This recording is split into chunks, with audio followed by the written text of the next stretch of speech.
The warmth of the summer evening spread across Marcus Ellison's porch like a gentle blanket of peace.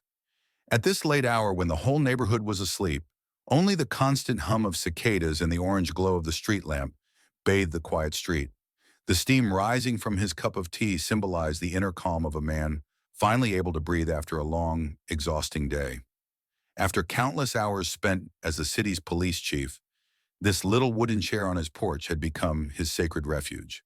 Marcus leaned back slowly, rubbing his left wrist as he let out a soft sigh.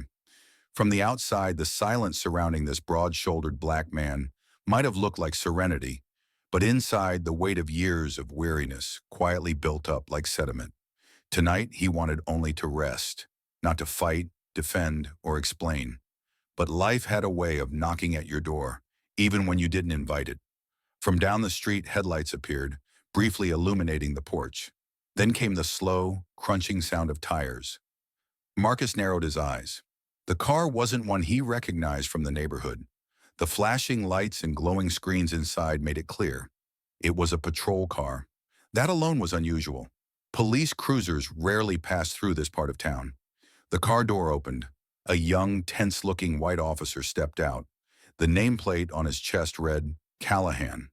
His hand went to his radio, then hovered near his holstered weapon before he slowly turned toward the porch. Marcus didn't stand. He took another sip of his tea, never taking his eyes off the young man. He could feel something was coming. "Sir, is this your home?" Callahan's voice was clear but firm, as though he were addressing a suspect, not a tired man unwinding after a long day. Marcus looked up and locked eyes with him. "Yes," he said simply. He didn't raise his voice or show any unease. Still, Callahan didn't seem satisfied with that answer. "We received a report. Someone unfamiliar was spotted in the neighborhood," the officer said. Marcus tilted his head slightly. "Unfamiliar?" he asked. "I'm sitting on my own porch." The calm in his voice seemed to agitate Callahan further. The officer wasn't used to people, especially black men, not showing fear. Callahan took a step closer, keeping his hand near his gun. "Can I see some ID, please?" he asked. Marcus paused, then rose to his full height, at least a head taller than the young cop. His movements were not threatening, but deliberate. "I'll show you," he said, "but first explain why you're really here." At that moment, the front door cracked open, and Tamara, Marcus's wife, peeked out. "Is everything okay?" she asked. Marcus's expression softened. "Just a misunderstanding, sweetheart," he replied.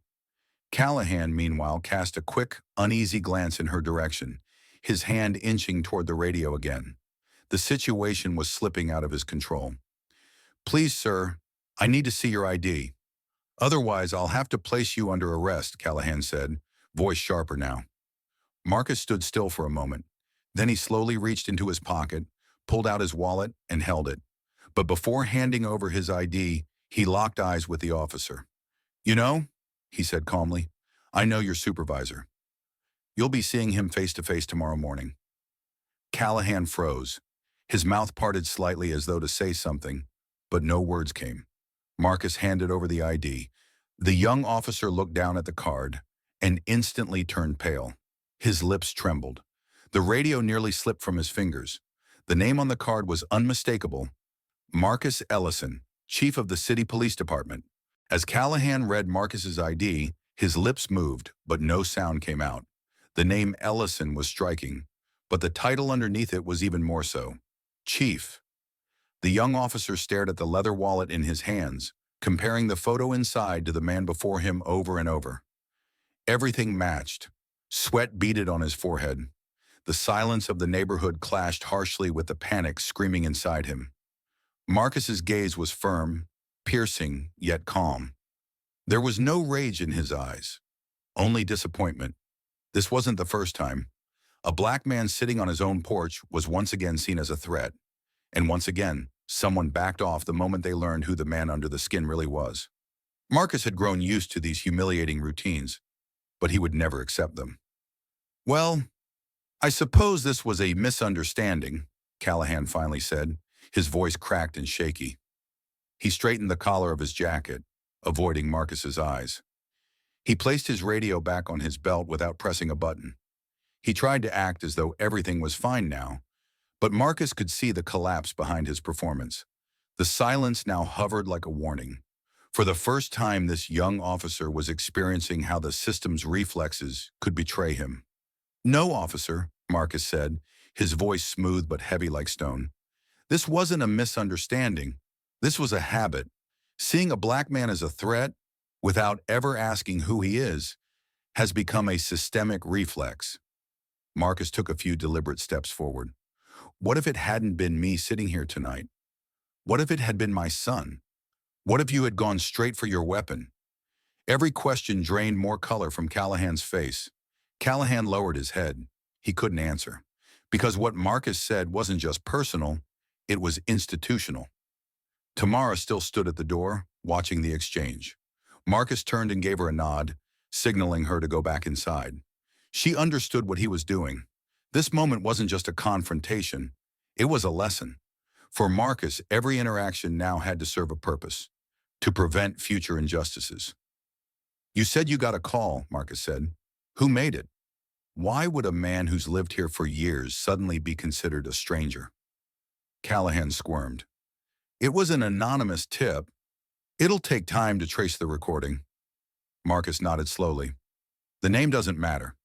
What matters is that the call was taken as truth, because your system still sees men like me as out of place in neighborhoods like this." Marcus took a step back and sat down in his chair on the porch.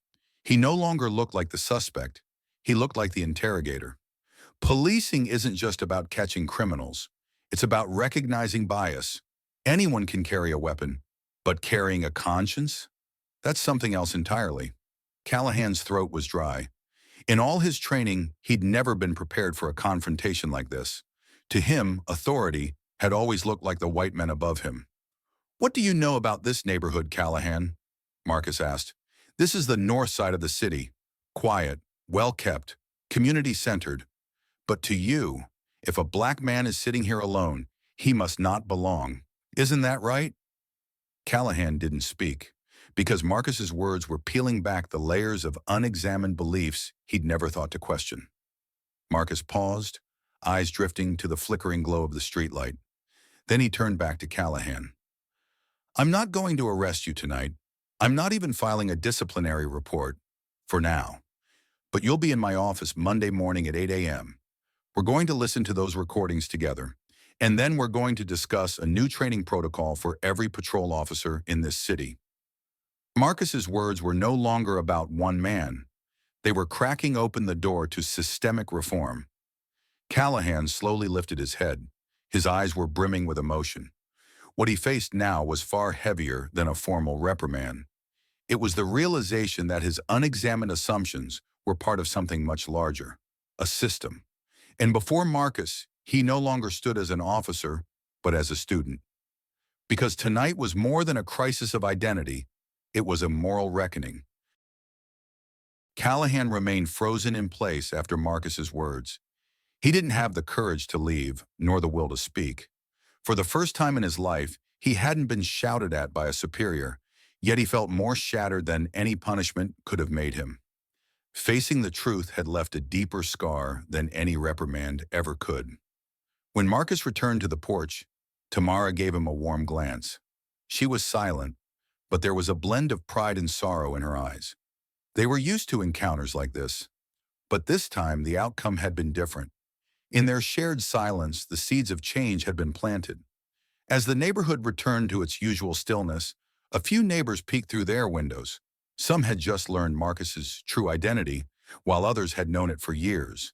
But this was the first time they had seen him stand so openly, so resolutely. The next morning, inside a small conference room at the city's police department, Marcus and Callahan sat side by side. In front of Marcus were audio recordings, notes, and a draft of a new training program. In front of Callahan was an open notebook, its blank pages waiting to be filled.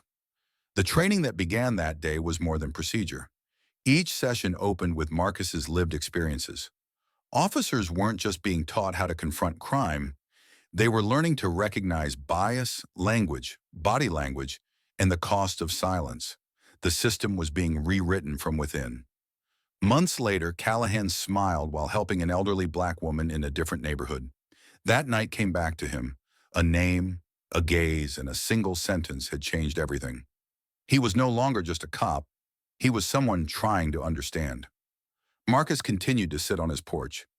Over time, more people began greeting him as they passed. He was no longer just a chief. He had become a symbol of transformation. His story spread, echoing quietly across the city.